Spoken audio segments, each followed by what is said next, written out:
Hello student, स्वागत है आप सभी का फिजिक्स में आई हेल्प यू में। आज की वीडियो हर एक जो 2022 में एग्जाम देने वाला है बोर्ड, उसके लिए बहुत इंपॉर्टेंट होने वाली है, इसलिए आप सभी ध्यान पूर्वक सुनिए। आज का जो वीडियो का टॉपिक है वो है बोर्ड परीक्षाओं में उत्तर लिखने का सही तरीका। हर एक बच्चा बोलता है कि मैम हमने तो बहुत अच्छे से पढ़ रखा है, पूरी बुक कहीं से पूछ लो मुझे सब कुछ आता है, लेकिन जब उसका रिजल्ट आता है तो वहां पर वो कहीं ना कहीं कुछ नंबरों से पीछे रह जाता है। इसका रीजन ये होता है कि उस बच्चे ने किस प्रकार से अपने आंसर को प्रेजेंट किया है। सबसे मेन बात यही होती है, पढ़ने के लिए सब पढ़ लेते हैं, थ्योरी का सब्जेक्ट है, सब सोचते हैं कि हाँ हम कर लेंगे, लेकिन मेन बात ये हो जाती है कि बच्चे ने अपने आंसर को किस तरीके से प्रेजेंट किया है, क्या वो सही तरीका था, क्या वो एग्जामिनर को पसंद आया। तो मेन बात यही होती है कि आपका जो उत्तर होगा वो आपके किस तरीके से लिखा होगा, इस बात पर आपके नंबर भी निर्भर होंगे। ना वो ज्यादा बड़ा हो ना वो ज्यादा छोटा हो, वो कितना अट्रैक्टिव हो, ये सब आज की क्लास में हम आपको बिल्कुल बताने वाले हैं। तो इसलिए जितने भी बच्चे हैं वो सभी ध्यान से सुनेंगे कि कौन कौन से ऐसे इंपॉर्टेंट टॉपिक है, ऐसे इंपॉर्टेंट पॉइंट्स है जो बच्चे अक्सर गलती कर लेते हैं और उसके बाद उनके नंबर कम आ जाते हैं। चलिए तो शुरू करते हैं हम इसको। तो देखेंगे, अगर सबसे पहले बात करेंगे पूर्व प्रश्न पत्रों को हल करना, ये सबसे इंपॉर्टेंट है। जब एक बोर्ड एग्जाम का बच्चा अपनी सारी बुक उसने पढ़ ली है, जहां से पूछ लो उसको सब कुछ आता है, लेकिन जब तक वो अपने इस पॉइंट को अपनी लिस्ट में शामिल नहीं करेगा, वो पुराने प्रश्न पत्रों को हल नहीं करेगा, वो तब तक आगे कैसे बढ़ेगा। इससे क्या होगा, अगर आप प्रश्न पत्रों को हल करते हो पुराने, सबसे पहली चीज आप स्वयं का आकलन करते हो। स्वयं का आकलन मतलब कि आपको पता चल जाएगा कि आपको पुराने पेपर से कितना आता है, आकलन। इससे ये बात आपको क्लियर हो जाएगी कि आपको पुराने पेपर से कितना आ रहा। क्या कोई ऐसा क्वेश्चन तो नहीं था जो उस समय आया था 2019 में और आज 2022 में भी आ रहा होगा, ये बात आपको ध्यान रखनी है। साथ ही साथ इसमें आपका टाइम मैनेजमेंट बन जाता है। जब आप क्या करते हो, पुराने प्रश्न पत्रों को हल करते हो, इससे आपको ये पता चल जाता है मैं अपने कितने प्रश्न को, 5 नंबर वाले प्रश्न में मैं कितना टाइम दे रहा हूं। अगर आपको लिखना है डीएनए फिंगरप्रिंटिंग, तो आप डीएनए फिंगरप्रिंटिंग में सबसे पहले डीएनए फिंगरप्रिंटिंग को समझा रहे हो, फिर उस तकनीकी के पूरे प्रोसेस को लिखते हो, लास्ट में उसका उपयोग लिखते हो और इसमें आपको 5 नंबर मिलने हैं। तो आपको यहाँ पर समय मैनेजमेंट करना है कि आपको कितने कितने टाइम में ये पूरा आंसर लिखना है कि 5 नंबर भी आपको पूरे मिल सके। तो यहाँ पर जब तक आप पुराने प्रश्न पत्रों को हल नहीं करोगे तो तब तक आपको यहाँ पर ये बात नहीं पता चलेगी। इसलिए ये बहुत जरूरी है कि जैसे ही आपका कोर्स कंप्लीट हो जाए, आपको लगता है कि आपने पूरी बुक पढ़ ली है, तो उसके बाद हमेशा ये ध्यान रखना हर एक सब्जेक्ट में आप अपना स्वयं का आकलन करो पुराने वर्षों के प्रश्न पत्रों को हल करके। ठीक है, तो दूसरा आपको इससे फायदा होने वाला है टाइम मैनेजमेंट का। टाइम मैनेजमेंट, तो बस तो यहां पर ये दो, एक आपका आकलन हो जाएगा कि आपको कितना आता है, और साथ ही साथ टाइम मैनेजमेंट, आप कितने कौन से सेक्शन को कितना टाइम दे रहे हो ये पता हो जाएगा।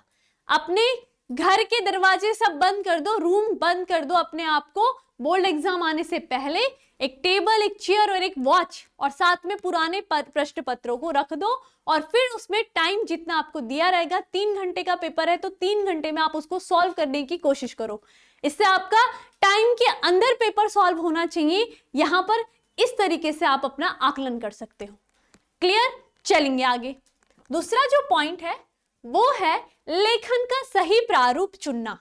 आपको सबसे बड़ी बात है कि उत्तर अगर आप लिख रहे हो तो आप किस प्रकार से उसको प्रेजेंट कर रहे हो। अगर आपको क्वेश्चन आता है जीवों में जनन को समझाइए, तो आप देखोगे कि जनन, पहले तो हमें देखना है जीवों में जनन को समझाइए। ये क्वेश्चन पढ़ो ध्यान से, ध्यानपूर्वक पहले प्रश्नों को पढ़ना है। ये क्या हो जाएगा, प्रश्न पत्र पढ़ने का सही तरीका कि सबसे पहले प्रश्न पत्र को अच्छे से पढ़ो। अब आपको जो जो प्रश्न आते हैं पहले उनको सॉल्व करना स्टार्ट करो। अब मैंने यहाँ पर बात कही है जीवों के जनन को समझाइए, तो सबसे पहले लेखन उत्तर अगर आप लिख रहे हो तो आपको जनन यानी सबसे पहले जनन तो बताओ कि जनन होता क्या है, क्योंकि आपको तो वहां पर दे रखा है कि जनन को समझाइए, ये नहीं बोल रखा है कि जनन के प्रकार समझाइए। तो सबसे पहले आप क्या कर सकते हो, वहां पर परिभाषा लिखोगे। ठीक है, क्या लिख सकते हो, पहले परिभाषा, जो भी पूछा है उसकी परिभाषा लिख दो। उसके बाद आप क्या क्या डाल सकते हो यहाँ पर, उसके अगर आपको डीएनए फिंगरप्रिंटिंग अनुलेखन दिया गया है या आपको विकास दिया गया है, जैव विकास के बारे में बताया गया, तो कहीं ना कहीं उसके इतिहास की साइड चले जाओ।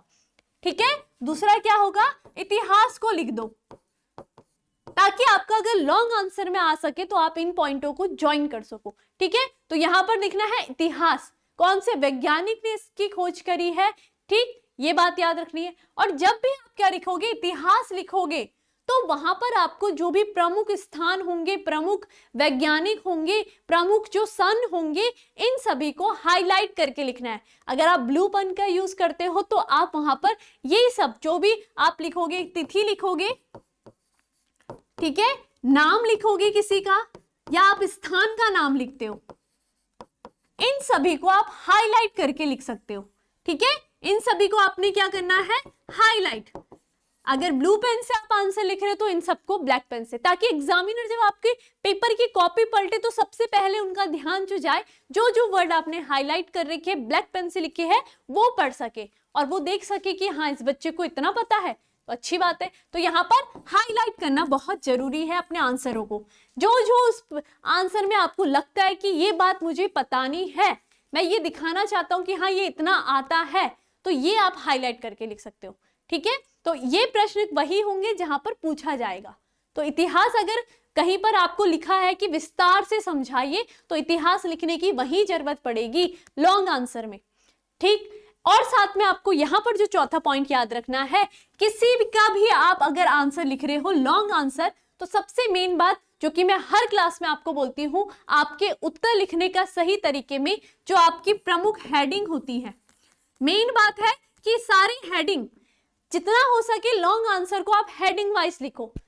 इससे क्या होगा, एग्जामिनर खुश हो जाता है। एग्जामिनर क्या देखेंगे, हेडिंग पढ़ रहे हैं आपकी कि हाँ इस बच्चे को इस प्रोसेस के बाद पता है कि ये वाली प्रोसेस आने वाली है, इस प्रोसेस के बाद पता है कि ये वाली प्रोसेस आनी है। तो ये कैसे संभव होगा, जब आप हेडिंग बना के लिखोगे। आपको अगर पूछा जाएगा यहाँ पर कि पुष्पों में लैंगिक जनन को समझाइए, तो आप क्या करोगे, सबसे पहले पुष्प के बारे में समझा रहे हो आप, लॉन्ग आंसर में समझा दिया है ना। तो लैंगिक जनन यानी लैंगिक अंग कौन कौन से होंगे उसके बारे में आप समझा सकते हो हेडिंग बना के कि इसका पुंकेश्वर नर जननांग वाला भाग है ना। फिर हम लघु बीजाणुधानी की संरचना समझा रहे, उसके बाद इस प्रकार से हेडिंग बना के लिख सकते हो। ठीक है, अगर आप मादा, हमने पढ़ा था पुष्प जनन तंत्र, पुष्प जनन तंत्र में आप प्राथमिक अंग, फिर सहायक अंग और फिर सहायक ग्रंथि, इस प्रकार से हेडिंग बना करके लिखोगे तो आपको वहां पर उस प्रश्न में आपका 1 नंबर भी नहीं कटेगा। तो यहां पर यही होता है आपका लेखन का सही प्रारूप का चुनाव। चलिए आगे देखेंगे, संतुलित उत्तर देना। अब बहुत से बच्चे पेपर में क्या करते हैं, यहाँ की भी गप्पे डाल दी, यहाँ की भी गप्पे डाल दी और बस आपका आंसर तैयार, और फिर बोलते हैं कि हमारा पेपर तो बहुत अच्छा गया है, इसमें तो हमारे 5 में से 5 आएंगे। गलत। ठीक है, बहुत बच्चे क्या करते हैं, 10-10 पेज भी लिख देते हैं। 5 नंबर का क्वेश्चन होगा, उसमें 10 पेज लिख करके आते हैं और बोलेंगे हमारा आंसर बहुत अच्छा है। लेकिन ये बात गलत है, क्योंकि वहां पर आपको जितना, अगर वहां पर 500 वर्ड पूछा है, 300 वर्ड पूछा है, तो इतने में ही आपका आंसर आना चाहिए, इससे ज्यादा नहीं लाना चाहिए। जितना पूछा गया है उतना ही लिखना है। ठीक है, जितना पूछा हो, जितना प्रश्न पूछा गया हो,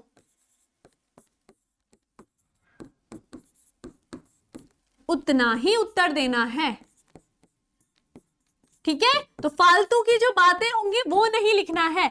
अगर आपको डीएनए फिंगरप्रिंटिंग को विस्तार में समझाना है तो वहां पर आप थोड़ा सा उसका इतिहास लिख लोगे, उसके बाद उस तकनीकी का जो परिभाषा होगी वो लिखोगे क्या होती है, उसके बाद आप लिखोगे कि किस प्रकार से ये प्रोसेस पूरी होती है, और लास्ट में उसके उपयोग लिख के खत्म। बस इससे ज्यादा कुछ नहीं आना चाहिए। ठीक, अगर यहाँ पर हम बात करेंगे कि हम मादा जनन तंत्र को समझा रहे हैं, तो आपको यहाँ पर ये लिखने की जरूरत नहीं कि जनन क्या होता है, कितने प्रकार के होते हैं, ये कुछ नहीं लिखना है। मादा जनन की अगर यहाँ पर एग्जाम्पल के तौर में बात करेंगे, मादा जनन इसे समझाना है आपको। ठीक है, तो आप कैसे समझाओगे? सबसे पहला जो होगा, इसमें आपको पता है कि प्राथमिक अंग होता है, प्राथमिक अंग जो कि क्या होता है, अंडाशय होता है। ठीक है, तो इसके बारे में आप अंडाशय के बारे में विस्तार करके लिख दो। उसके बाद जो दूसरी हेडिंग डलेगी वो डलेगी आपके सहायक अंगों की। ठीक है, दूसरी क्या डलेगी आपकी, सहायक अंग।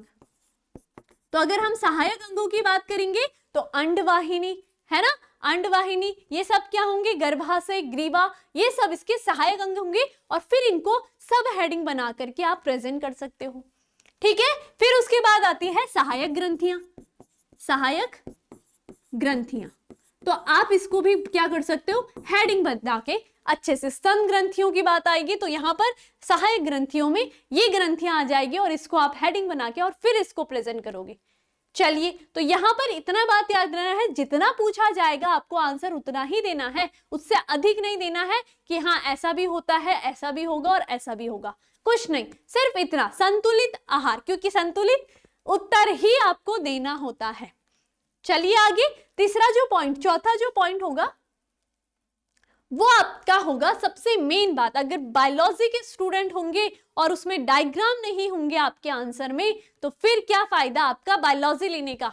तो जितना हो सके, अगर यही सपोज करो कि पुरुष जनन तंत्र आ गया और आपने आंसर तो बहुत अच्छे से लिख दिया और आपको वहां पर क्वेश्चन में पूछा भी नहीं है कि डायग्राम के साथ समझाओ, लेकिन आपका ये कर्तव्य बनता है कि आपको उसको डायग्राम के साथ समझाना है, क्योंकि जब तक आपका आंसर में एक डायग्राम तो आना ही आना चाहिए, है ना। या तो आपको अलग एक स्पेशल क्वेश्चन पूछा जाता है, पुरुष जनन तंत्र को सहचित्र समझाइए, ठीक है।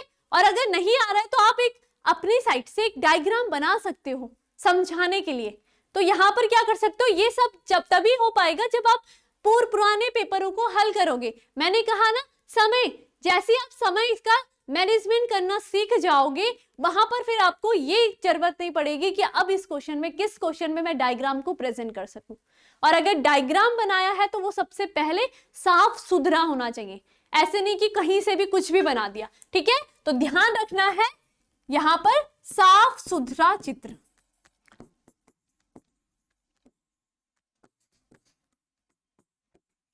तो ये ध्यान रखना है इस पॉइंट में कि आप जितना हो सके अच्छा सा अच्छा डायग्राम बना सके।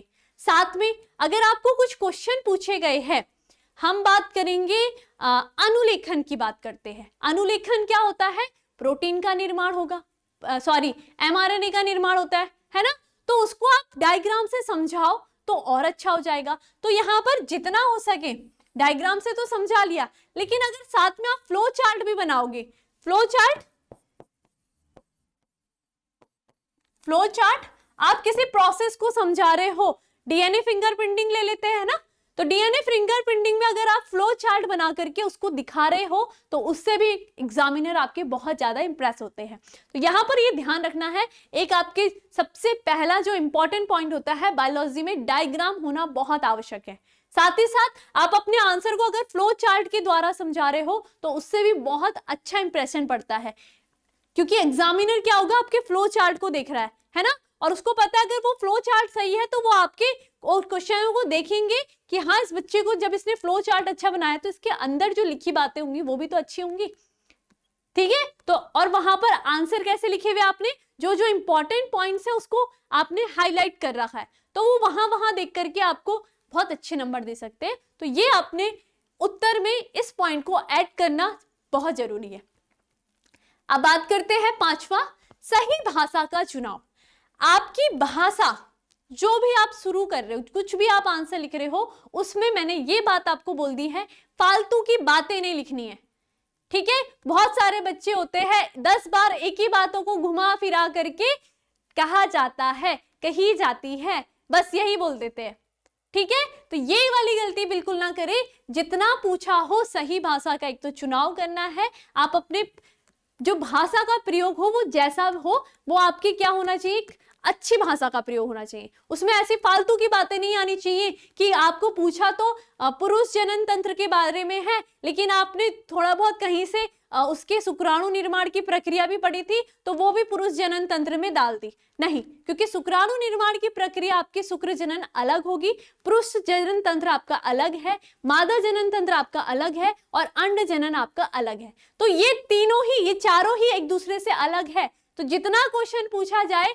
भाषा भी आपकी उतनी ही होनी चाहिए, और भाषा ऐसी नहीं होनी चाहिए कि फालतू आप बातें लिख रहे हो उसमें, नहीं, सिर्फ वही लिखे जो एकदम सही हो। चलिए आगे, छठवां पॉइंट, सातवां पॉइंट और सबसे मेन पॉइंट, बोर्ड एग्जाम के अगर आप विद्यार्थी हो तो पेपर देने से, चाहे आप अपनी तैयारी कर रहे हो, है ना, 2-3 महीने पहले से बच्चों को टेंशन होने लग जाती है। और हमेशा जो भी बच्चा क्या करता है, टेंशन के वजह से स्ट्रेस में आकर के काम करता है, वो हमेशा गलत हो जाता है। सबसे मेन बात यही है कि आप तनाव रहित रहे। तनाव से ग्रसित रहोगे तो सारे काम उल्टे उल्टे हो जाने जाते। जितना स्ट्रेस लोगे उतने काम बिगड़ेंगे। इसलिए जितना हो सके अपने आप को फ्री रहो। जब आपने पढ़ रखा है, आपने पूर्व पेपर सारे हल कर रखे, तो फिर टेंशन किस बात की, क्यों स्ट्रेस लेना है। इसलिए पेपर देने से पहले अच्छे से पानी पूनी पी के जाओ, बादाम वादाम खा के जाओ, फ्रूट्स खा के जाओ, अच्छे से बिल्कुल एकदम फ्रेश माइंड से जाओ, किसी से फालतू बातें ना करें, ठीक है। और अपना एग्जामिनर सेंटर में बैठ करके अच्छे से एग्जाम दो। जितना आप तनाव रहित रहोगे आपके आंसर उतने अच्छे निकलेंगे अंदर से, ठीक है। तो ये सब के लिए आपको ये बहुत जरूरी है, तनाव रहित रहना। सबसे इंपॉर्टेंट यही है कि आप अपने अंदर से हमेशा क्या रहो, खुश रह करके एग्जाम देने जाओगे, तभी आपको क्या होगा, अच्छा रिजल्ट मिलेगा। तो ये सब क्या थे, वही पॉइंट थे। ये वही पॉइंट है जो आपको अपने बोर्ड एग्जाम में आंसर लिखते हुए ध्यान रखने हैं। पहली बात हमने बढ़ाई थी कि सबसे पहले आपको पुराने पेपर, जैसे ही आपका कोर्स कंप्लीट हो जाएंगे, सारे पुराने पेपर रख दो अपने पास और घर में अपने आप को बंद करके सॉल्व करने लग जाओ उतने ही टाइम पीरियड के अंदर। उसके बाद हमने देखा कि सही लेखन आपका सही होना चाहिए, हेडिंग वाइज होना चाहिए। जितने भी प्रमुख स्थान होंगे, वैज्ञानिक के नेम होंगे, सन होगा, वो सभी आपकी हाईलाइट होने चाहिए। आप ब्लैक पेन का यूज कर सकते हो उनको दिखाने के लिए। इतनी बात भी क्लियर हो गई थी। हेडिंग वाइज आपके आंसर होने चाहिए, ये हम पढ़ चुके हैं। सही भाषा का चुनाव, आपने जो भी भाषा यूज करोगे, इधर उधर की गप्पे ना लिख करके, में जो क्वेश्चन पूछा गया है वही आंसर लिखो, उतना ही आंसर लिखना है और जितने शब्दों में कहा गया है उतना ही लिखना है। और पांचवा जो लास्ट हमारा पॉइंट था वो है तनाव रहित, यानी कि अपने को स्ट्रेस कर दो, बस स्ट्रेस से फ्री रहो, अच्छे से एग्जाम देने जाओ ताकि आपको अच्छा परिणाम मिल सके। ये सारे अपने बोर्ड एग्जाम के विद्यार्थी अपने उत्तरों में शामिल करोगे तो आपको 100% बहुत अच्छे नंबर मिल सकते हैं। चलिए फिर ये इसी के साथ समाप्त। धन्यवाद।